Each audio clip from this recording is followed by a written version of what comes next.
Smart കിച്ചണിലേക്ക് എല്ലാവർക്കും സ്വാഗതം. ഇന്നത്തെ റെസിപ്പി പോഷകപ്രദമായ ഒരു ഇലത്തോരനാണ്. നാടൻ ചീരയിലത്തോരൻ. നമ്മുടെ വീടുകളിലൊക്കെ ഉണ്ടാകുന്ന പച്ചച്ചീര കൊണ്ടുള്ള തോരനാണ്. ഫ്രണ്ട്സ്, നിങ്ങൾക്കെല്ലാവർക്കും സുഖം തന്നെ എന്ന് കരുതുന്നു. ഞാനും സുഖമായിട്ടിരിക്കുന്നു. വീഡിയോ കാണുന്നവരിൽ ആരെങ്കിലും സബ്സ്ക്രൈബ് ചെയ്യാതെ കാണുന്നുണ്ടെങ്കിലൊന്ന് സബ്സ്ക്രൈബ് ചെയ്ത് സപ്പോർട്ടും കൂടി ചെയ്യണേ. ഒരു ചെറിയ കെട്ട് ചീര ക്ലീൻ ആക്കിയതിന് ശേഷം അതിൻ്റെ തണ്ടും ഇലയും എല്ലാം ചെറിയതാക്കി അരിഞ്ഞെടുത്തതാണ് ഇത്.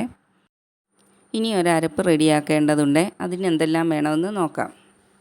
മിക്സിയുടെ ജാറിലേക്ക് 4 പച്ചമുളകും 5-8 കഷ്ണം ചെറിയ ഉള്ളിയും 5-6 അല്ലി വെളുത്തുള്ളിയും ചേർത്ത് കൊടുക്കുന്നുണ്ട്. ഇനി ഇത് മിക്സിയിലൊന്ന് ചതച്ചെടുത്തുകൊണ്ട് വരാം. തേങ്ങ ചേർക്കുന്നതിന് മുമ്പ് ചതച്ചെടുക്കുന്നത് പച്ചമുളകെല്ലാം ഒന്ന് അരഞ്ഞു കിട്ടാൻ വേണ്ടിയാണ്. തേങ്ങയുടെ കൂട്ടത്തിൽ നമ്മൾ ചതച്ചെടുക്കുമ്പോൾ ചിലപ്പോൾ പച്ചമുളക് അരഞ്ഞു കിട്ടത്തില്ല. ഇനി ഇതിലേക്ക് 1 കപ്പ് തേങ്ങാപ്പീര കൂടി ചേർത്ത് കൊടുക്കാം. 1/2 ടീസ്പൂൺ മഞ്ഞൾപ്പൊടിയും കൂടി ചേർത്ത് തേങ്ങ ഒന്ന് ചതച്ചെടുത്തുകൊണ്ട് വരാം. തേങ്ങ അരഞ്ഞു പോകാതെ ഈ രീതിയിൽ ചതച്ചെടുക്കണം.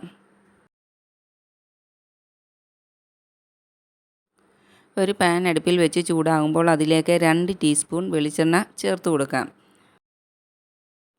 എണ്ണ ചൂടായി വരുമ്പോൾ അതിലേക്ക് 1 ടീസ്പൂൺ കടുകും കൂടി ചേർത്ത് കൊടുക്കാം. കടുകും എല്ലാം ഒന്ന് പൊട്ടിക്കഴിയുമ്പോൾ അതിലേക്ക് 2-3 വറ്റൽമുളക് മുറിച്ചതും കൂടെ ഇട്ട് കൊടുക്കാം. മുളകൊന്ന് മൂത്ത് വരുന്നിടം വരെ ഇളക്കി കൊടുക്കാം.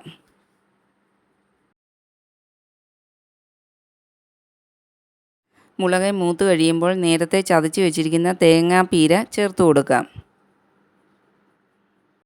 തേങ്ങയുടെ പച്ചച്ചുവ ഒന്ന് മാറി കിട്ടുന്നിടം വരെ 1 മിനിറ്റ് ഒന്ന് ഇളക്കി കൊടുക്കാം. അതിനുശേഷം അരിഞ്ഞു വെച്ചിരിക്കുന്ന ചീരയില ചേർത്ത് കൊടുക്കാം.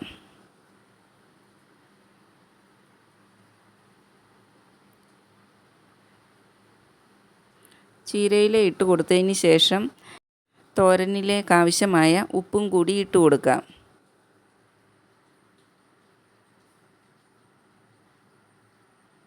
ഉപ്പ് ഇട്ട് കൊടുത്തതിന് ശേഷം എല്ലാം ഒന്ന് നല്ലവണ്ണം ഇളക്കി ഒന്ന് തട്ടിപ്പൊത്തി ആവി കയറാനായിട്ട് അടച്ചു വെച്ച് വേവിക്കാം.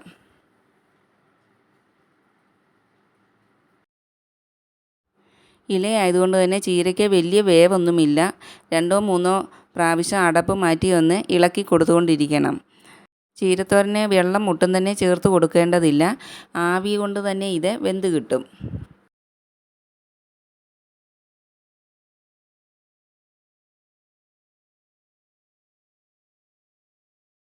കുഴഞ്ഞു പോകാതെ ഇടയ്ക്കെല്ലാം ഇളക്കി കൊടുത്ത് വെള്ളം തോർത്തിയെടുക്കണം.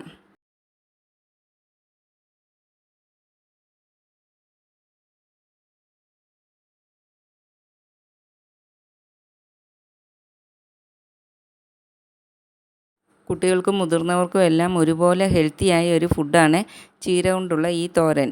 നിങ്ങൾക്ക് ഈ റെസിപ്പി ഇഷ്ടപ്പെട്ടെങ്കിൽ ലൈക്ക് ചെയ്യുകയും ഷെയർ ചെയ്യുകയും സബ്സ്ക്രൈബ് ചെയ്യുകയും ചെയ്തൊന്ന് സപ്പോർട്ടും കൂടി ചെയ്യണേ.